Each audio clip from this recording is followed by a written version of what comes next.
Ah, merci encore. Et voilà, deuxième partie na biso yango yo. Kolobaka, pourquoi est-ce que Kabila a préféré kozonga lelo? Oui, ezalaki question oyo komi tout na biso. Pourquoi zongi lelo? Parce qu'il y a un certain moment, il ne parle plus. Mais moi, ce qui m'a vraiment tiqué avant, c'était phrase moko Kabila pesaki ya kolobaki, ce n'est qu'un au revoir. Phrase wana ebanda kozongi la nga nyonso na mutu kolobaki Kabila n'est pas totalement parti. Il peut revenir. Soki biso tosali keba te, Kabila va revenir. Kabila était inutilement. Je dis inutilement pourquoi? Parce que il faudrait d'abord asseoir les preuves. Et aussi il fallait les brisquer. Brisquer Kabila, ça aurait été facile de le faire quand il était à Kinshasa. Parce que Kabila venait à Kim.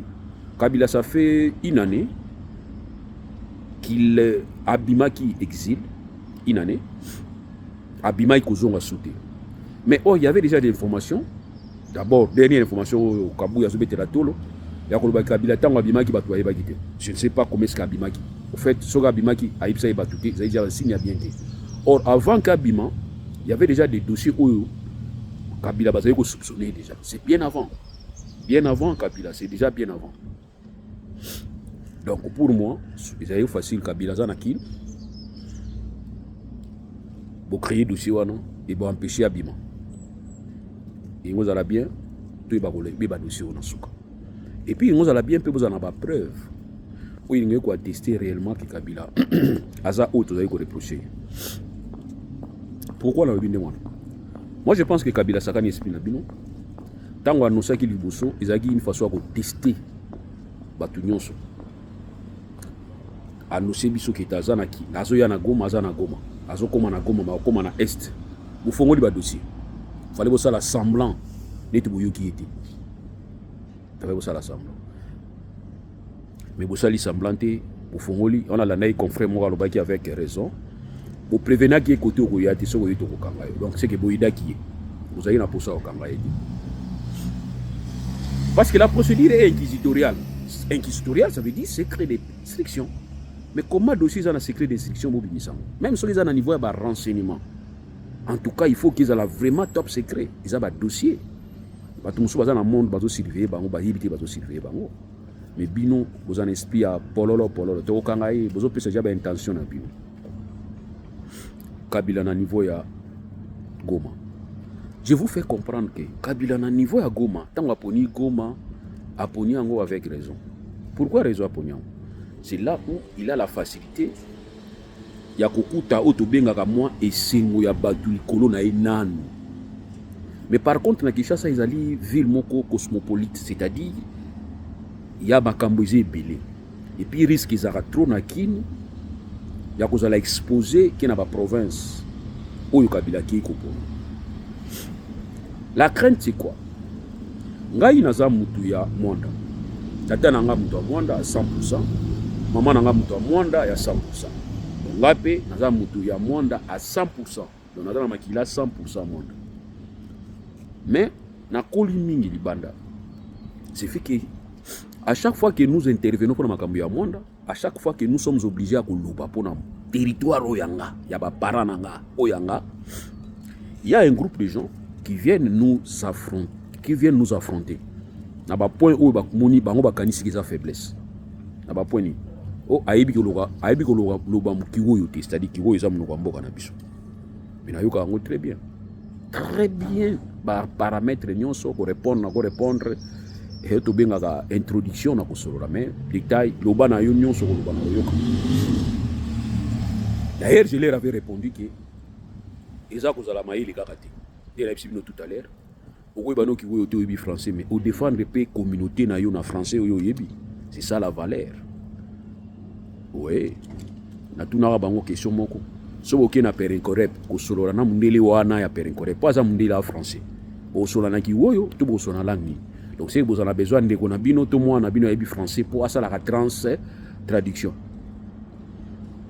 La répondre ibango. Et baza ko loba pe ah longwa kuna asale bango ba kinwa kaka boy. Donc c'est que ba komisa nga kinwa pour ni pona koliming na Kinshasa. To na fani ming na Kinshasa. C'est ça aussi, nous avons cet esprit entre bisson et bisson. Kinshasa commanderait moi province moko séparée de la République du Congo. Et à chaque fois, dans le Congo central, d'une manière générale, quand il y a des décisions qui tombent à Kinshasa, qui ne peut pas me ça. Qui ne peut pas me ça. Kinshasa c'est trop. Kinshasa c'est trop. Pour aller à Kinshasa, bon, je vais la province, c'est à Kinshasa. Pour aller à Kinshasa, c'est quoi Kinshasa? Donc tout celui qui réside à Kin et le pouvoir de Kinshasa, c'est un pouvoir qui devient en hostilité, n'est-ce pas? Là-bas, reste à la province. Kabila a compris. Si on a quitté la Kina, on a en insécurité. Il faut qu'il y ait une partie où avantage est qu'ils ont le contrôle du gouvernement qui chasse. Et puis, biso ba Kinois, tout le monde a bango, la province de l'Ouest, Mbokar, Blédar, Mboka. Et puis ça, moi, et le Komoko, il y a une certaine division. Période où ils ont dit dans Mumbashi, c'était vrai. Vous avez la taxi ça a 3 places. Nous avons mis balai. Vous avez là. Tant que vous avez là, on a un télémètre la Quinois. Donc, c'est-à-dire, on commençait maintenant à repérer les Quinois à partir d'un comportement. Quinoiserie, va créer même tout un comportement. Alors, pour les Quinois, papa n'a pas de mboka, mais il y a une chance à Kinshasa. Il est grand. Donc, à nini parti ndambu ya semence ni utaye dans village. Utaye dans village, et botama dans village. Baye, papa est na Kinshasa, maman est na Kinshasa, bakuta na Kinshasa, ba pesani yango abimi na Kini. Pona ya za yanki. Donc Kinois to kanisa ka lokola bisonde ba yanki. Bisonde ba yanki. Regarde mso abimi ke mbaloyo Kinois du pouvoir. Rappelez-vous de ça. Pour une fois, to yebi adresse à papa na bango na maman na bango. Tout ça ils avaient pour justifier suprématie à Kinois et pas à reste à la province. Et créer fissure. Et cette crainte-là, il y a tout ça dans le cette crainte. Tu sais qu'il dit Azam Mouba, tu sais qu'il dit papa ne Mouba, maman ne Mouba. Mais tu sais qu'il dit apparaît comme un Kinois. Il n'apparaît plus comme un Kassaïen. Il y a village, il y a tata na bango, il y a maman na bango. Aujourd'hui, il apparaît comme un Kinois. Et son pouvoir, il a été comme un pouvoir à Kinois. Ok? Voilà maintenant répercussion et moi fissure entre les communautés. Mais il ne faut pas seulement voir tribu à Tshisekedi. Parce que quand vous voyez seulement tribu à Tshisekedi, je vous dis c'est faux. Pourquoi? Parce qu'il y a certains Luba qui sont contre le pouvoir régime à Tshisekedi. Je prends comme ma soeur Bibi Kapinga, je prends comme Pierrot Louara, Mike Moukeba. Ils sont nombreux, c'est Belé. Et Belé, alors Belé, c'est Sanga, sont des Kassaïens. Donc si aujourd'hui on doit commencer à réfléchir pour dire qu'ils ont pouvoir à Balouba, ils ont pouvoir à Kassaï, nous vous disons non. Les Balouba souffrent que les Kaba restent à province. Ok, na Kassaï. Tout le monde qui me dit qu'on a biso du chocho Mukendi, à la biso vidéo moi qui n'a pas filmé. Je vis les gens manger les souris na ba foufou. Ça j'ai dit non, je ne peux pas supporter. Et tala était à route. Ce peuple souffre. Pas souffrir. Mais le simple fait de prendre et généraliser, parce que tu sais qu'il dit Moulouba, maintenant prendre ça qui est Balouba, ça je pense que ils ont qui erreur. Il y a appréciation, ils ont erreur. Certes, ni nous on est allés comme on. Certes, il est mis au monde en qui dans la landi lelo vieta bumbeki. Parce que dans le Bible, par rapport à l'histoire, dans l'année, pas tabou. J'ai réfléchi par rapport à ça. C'est ce qui fait que Kabila va descendre d'un côté à Kivu. C'est parce qu'il y a un comportement. Et ce comportement, ils ont les deux côtés, il faut te condamner en gros. Ceux qui généralisent, en prenant tous les Kassaïens comme des problèmes, pour la RDC, et puis on a un régime, c'est une erreur. Et c'est lui qui va prendre que ses frères qui vont être pointés comme des tels pour protéger soi-disant pouvoir. Encore, c'est une erreur. Il faut qu'il y ait équilibre pour permettre à ce que les gens qui vont dire n'importe quoi va comprendre que Mobutu avait utilisé toi, monsieur Bakindaki, Nini Maïdi Kangimbi, Pinga Kassenda et les autres pour défendre le pouvoir dans le régime en Belgique. Donc il faut poser mingi regard na yo na ba valeur na ba matière grise où ko permettre yo et ba ko pesa tenter pas ya ba ennemi na bino ba ko fragiliser bino Parce que l'ennemi me sous-promet les amis. Moi comme moi, je suis avocat. Mais na on a procès na télémine. Nada na argumenté. Peut-être argument yo mtoko pesa ngango. Et raison pour laquelle babaki mbeli na yo moko exécution. Parce que quand il va énoncer le moko boyi o izali normalité, l'adversaire prend colle sur ça. Tant azo coller ngo atie argumentaire na il kolo ya erreur na yo. Donc aujourd'hui vous allez remarquer que le pouvoir de Tshisekedi, le régime de Tshisekedi va donner les armes aux adversaires pour que l'adversaire va fragiliser. Tous ces gens-là qui sont autour de lui, qui se reconnaissent comme ses amis, ses frères, vous devrez mieux faire et bien faire. Pourquoi? Parce que, attends, c'est ainsi même la Bible dit que le jugement dernier commence à l'église. Donc il faut commencer à châtier dans l'église. Comme ça, va comprendre que mais quand tu vas commencer à protéger tes enfants, et vous allez côté, je vous donne un petit exemple. Un jour, je l'ai toujours donné, un jour, le conseil spécial à chef de l'État en matière de sécurité appelle Kabila. Il était encore président. Pour lui dire qu'à Lubumbashi, il y a un de ses cousins qui avait giflé un magistrat. Et tous les magistrats, il faut parce qu'il était entouré dans la garde présidentielle. On ne pouvait pas l'arrêter. Le procureur général Nakatanga va appeler le conseil spécial à chef de l'État pour lui dire que voilà ce qui se passe ici. Magistrat Toubaboui Moussala, parce qu'il y a un des cousins à chef de l'État, Abeti Magistrat Mokombata, il est allé intervenir, comme toujours aujourd'hui, il est allé intervenir pour un dossier. Il y a camarade Naemo Bakanga qui n'a parqué. Kabila pose la question. Et aujourd'hui, vous n'avez pas arrêté les autres. Conseil spécial a dit non, on a arrêté aussi beaucoup. On a arrêté aussi beaucoup de gens, beaucoup de Congolais, oui.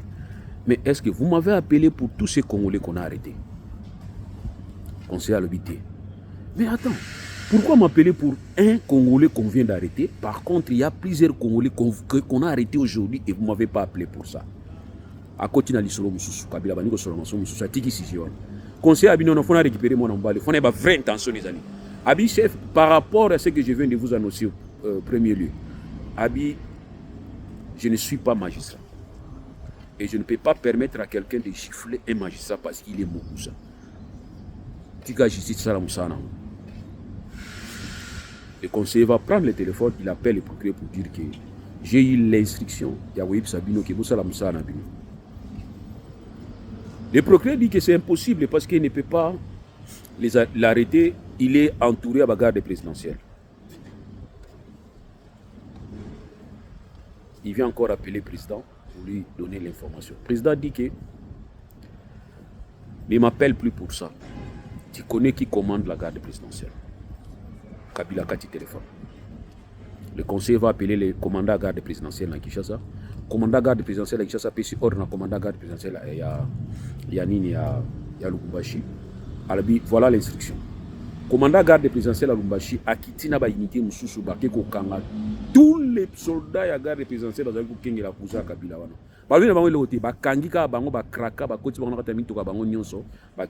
Le monsieur s'est retrouvé seul. Police est à Malembe juillet, à côté de prison. Ça a créé un problème dans la famille à Kabila. Ils sont allés voir Kabila. On a dit Kabila non, ce n'est pas été. Les justice des Hollandais. Oh non, ils ont habité des magistrats. Chacun doit faire son travail.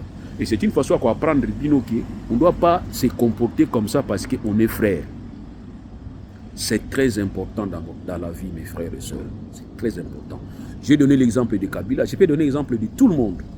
Peut-être naïveté, naïo kapé ma exemple à Batumsusu, mais n'a pas si exemple à Kabila. N'a pas n'a exemple nanga. Moi j'ai mes frères, hein. J'ai mes frères. Je peux vous donner seulement deux frères à moi. Au basala nanga tuzala na bango. Tuna bango keso wa ibisa. Ndaye trois. Ba so que maître ayo que la mingi Batumsusu, que ngai so na sali mabe. So qui toza deux personnes to sali mabe. Ndeko na ina ndeko na été, il me châtie plus que bango. Et ça bango oui. Pourquoi?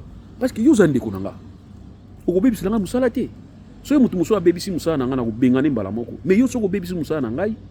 Batu muso ba kolanda yo ba kolwa ninke. Ndeko ne moko sala mabe. Ndeko moko na régime tout ça nango. Donc Félix Tshisekedi doit commencer d'abord à châtier na kati anda kuna. Oyo que la bande kono mawa, ils a bien. Mais tant que la bango mawa, bango so que le mawa te. Alors Kabila va choisir là-bas parce que Kabila yebike sentiment wana oyo ba kinwa na ba villageois ya mboka lokola batu mususu biso. et que ces avantages à bénéficier moins équilibré, il y a moins soutien. C'est ce qui peut justifier la balkanisation. Parce que moi j'ai toujours dit qu'il n'y a pas balkanisation quand il n'y a pas conflit entre deux parties. Il y a balkanisation quand il y a sentiment moko ya rejet entre deux peuples. Au Bazali, au vivre place moko. Et que ce peuple-là vont créer une ligne imaginaire, soit une ligne visible. Il y a séparation pour dire que celui-ci ne peut plus passer là-bas et l'autre aussi ne peut pas passer de l'autre côté. C'est ça la balkanisation. Mais la balkanisation qui croyait que tout Panzani, ils ont une division de Salamé au niveau Soudan. Parce que vrai signe précurseur de la balkanisation, c'est le Cameroun. Nous avons Cameroun anglophone, Cameroun francophone. Ça, c'est déjà sûr. Ils ont l'exact. Demain après demain, Cameroun et Panzana facilement. Mais par contre, pas en RDC, c'est un peu difficile. Pourquoi? Parce que nous sommes interconnectés, interconnexion tribale. Et ça l'a mis trop. Mu Congo abali mungala baboti bana, mu Luba abali mu Swahili baboti bana, mu Tabandundu abali mu Équateur baboti bana. Alors on ne peut pas se balkaniser. Nous avons des liens de sang au Kangi biso. C'est difficile. Et puis bana wana baki ko bala naka bazo sa ba génération mususu oyo ba tribu pezo no bunga malembe. Oui. Moi je suis muoyo, na bala muoyo te. Bana to boti baza ba 50%. Ce que moi, je donc, c'est fini, terminé, 25%. Et moi, c'est fini, 12,5%. Et fini, terminé, donc, nous avons cette chance-là, c'est préservé.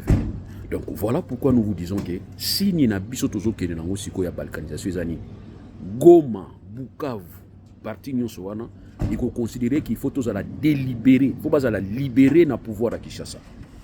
Alors, déjà, vous ne sentez pas que Nord qui vous cite, qui vous guerre, mais les gens sont là tranquilles, ils vivent. Et ils construisent. On a tout dans la question, mais comment ça? Et puis, ils construisent très bien plus que côté ouest. Urbanisé, kuna ba étage, ba ni jamais nangai. Moi, ce que je veux dire, c'est que Goma, qui na Bukavu, na Kokate, na Obangaka, mais bango baza calme. Et aujourd'hui, quand j'ai suivi le reportage, comme Kabila Zongi, à Sepeli, de vivre le roi de veiller comme ça, je n'ai pas compris. Je ne comprends pas. Qu'est-ce qui se passe? Donc, on doit se préparer à quoi? Nini autres allez causer là. Qu'est-ce qui se passe réellement? Tout comme il face à des États dans la RDC, ou soit la balkanisation, ou bien boya qui lobi et bani kolanda biso lelo. Pourquoi cette balkanisation? Ils ont aussi intellectuels. Par période où on a 1960, ils n'étaient pas trop 10. Mais aujourd'hui, je me rends compte que c'est comme facile na biso Congo à la balkaniser plus que ils à la balkaniser en 1960-61. Qu'est-ce qui se passe? C'est là où nous avons dit que tout possible, tout changer façon à kofanda, tout changer façon à échanger na bino. Kabila rentre parce qu'il a compris que c'est lui, Kabila, qui avait dit que ce n'est qu'un au revoir. Et Félix Tshisekedi n'avait pas compris qu'il faudrait anticiper pour Batouba Bossana Kabila. Aujourd'hui, les gens commencent à croire à tort, bien entendu, que Kabila c'est la solution. Si aujourd'hui les gens commencent à croire que Kabila c'est la solution, c'est la faute à Tshisekedi et sa bande. Je vous ai donné l'exemple à Hitler. Hitler en Allemagne, il n'y a personne qui se réclame être même un frère de Hitler, personne, c'est la honte. Aujourd'hui, quand on vous dit que tu es naziste, c'est une insulte.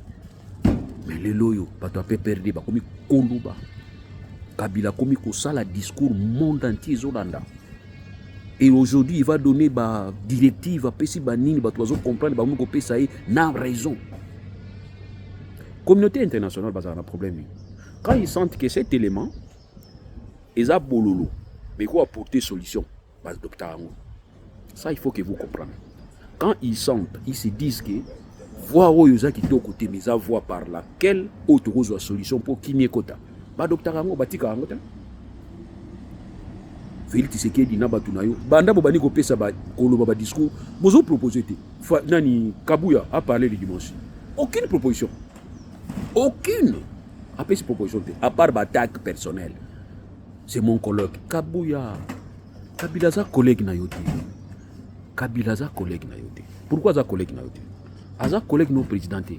Nous avons une loi portant cette organisation, fonctionnement, il y a un parti politique, création d'un parti politique. Dans cette loi, ce n'est pas indiqué qu'un étranger peut diriger un parti politique. Un étranger ne peut pas diriger un parti politique. Alors quand toi tu dis que Kabila c'est un Rwandais et tu confirmes Kabouya, si je dois te donner raison que Kabila est un Rwandais, je peux te dire qu'il est un collègue. Il n'est pas ton collègue. Donc si Kabila est un collègue et qu'il est président d'un parti politique et que Bengi est collègue parce qu'il est président d'un parti politique et que Bengi est Rwandais, c'est étranger. Donc c'est que Binombali vous avez Rwandais, Binombali vous avez étranger. Voilà, on ne peut pas tenir un discours pour et contre Osangi Siango et Komiayo. Non. Donc dire que Kabila est ton collègue, c'est la contradiction même de dire que Kabila est Rwandais. Il faut soit il est ton collègue, soit il est ton collègue. Bon, il faut comprendre, Mboa baza partout. Namoni Mboa Moga Mouké, azo attaquer Mboa Mounene, donc comme ça Congolais. On a payé l'illustration bala Mboa. Mboa Mouké, Mboa baza Mouké à chambre wana. Azo attaquer Bouledo comme Mounene. Ce qu'on a d'autres tout na mkolo nango. Qu'est-ce qu'il pense ton chien là, les petits chiens là. Donc voilà, comme Nakoloba. Merci beaucoup Nabino Nyonso, Napesi Bino Mbote.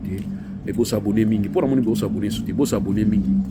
Bon, pour ne insulter, cessez d'insulter les gens. Et puis moi-même, si tu m'insultes, je m'en fous. C'est ton éducation, c'est tes parents qui sont en déshonneur, ce n'est pas moi. Allez, bye, merci beaucoup.